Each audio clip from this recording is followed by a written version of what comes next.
This is a civil rights training module for the Children's House, which is part of the Child and Adult Care Food Program, or CACFP. This training is required by the Minnesota Department of Education for all employees who work for CACFP-affiliated child care centers. Employees must be trained annually, and this module will provide that required training and help all employees understand how to provide equitable care for children in the Children's House. This training will meet 3 learning objectives. 1. Employees can identify a protected class. 2. Employees will be able to describe why they are being trained in civil rights issues at the Children's House. And 3. Employees will be able to compare the difference between a civil right and a personal preference. We've all heard about civil rights, but what does that mean for your work at the Children's House? The goals of civil rights include eliminating barriers to program benefits, provide equal treatment to all, ensure that all participants know their rights and responsibilities, and to show respect and dignity to all. We need to ensure that there is reasonable accommodations for persons with disabilities, that all participants have equal access to the Child and Adult Care Food Program, and that participants or employees can follow a complaint procedure.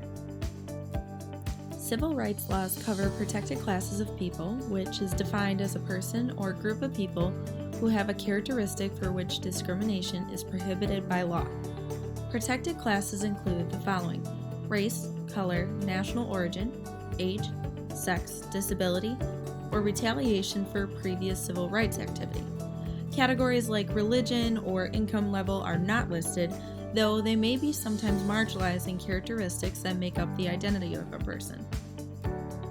So how do protected classes come into play at the Children's House? All children have needs and differences, though we want to ensure equity of participation. Depending on the ability or needs of a student, they may require accommodation at times. These accommodations may be different foods, help with physical movement, or language needs, which would mean equal isn't equitable. Equitable treatment would be changing the way that some children are treated based on their needs. So let me give you some situations to think about. Situation 1. A family comes in and they are asked to provide food or formula, unlike other families. Is this a civil rights issue? Think about it for a minute. Yes, this would be a civil rights issue because that family is not receiving equal treatment if other families are provided formula or food. So here's the second situation. Children who speak Spanish are instructed by the employee to all sit at the same table. When a child asks to move, they are told no by that employee. Is this a civil rights issue? Yes. It would be discrimination based on national origin or ethnicity or race. While the employee may think it's a good idea to allow children to talk to each other in their home language, the unintentional effects to the child may be that they are feeling marginalized by that employee. The next 2 situations may or may not be civil rights issues. Let's try it out. A child's parents say that they have a gluten sensitivity and the center should give them food that accommodates that need. Is this a civil rights issue? If the child was diagnosed with celiac disease, they need to show the documentation to the supervisors, and the center will happily provide substituted food. However, if it is a family preference, the Children's House is not required to provide the food. This would fall under the disability protected class if the child has celiac, since it is a situation that affects the child's bodily function. Here's another situation. A child's family asked the Children's House to provide food that the child is more familiar with since they recently moved from their home country. Is this a civil rights issue? This is not a civil rights issue because this would be a personal preference of the family.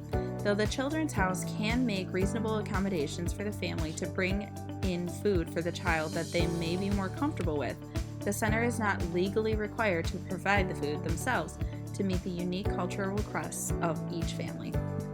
If a family feels that they have been treated in a discriminatory way, they are entitled to file a complaint with the Children's House. The family should speak with the acting supervisor to solve the issue as quickly as possible.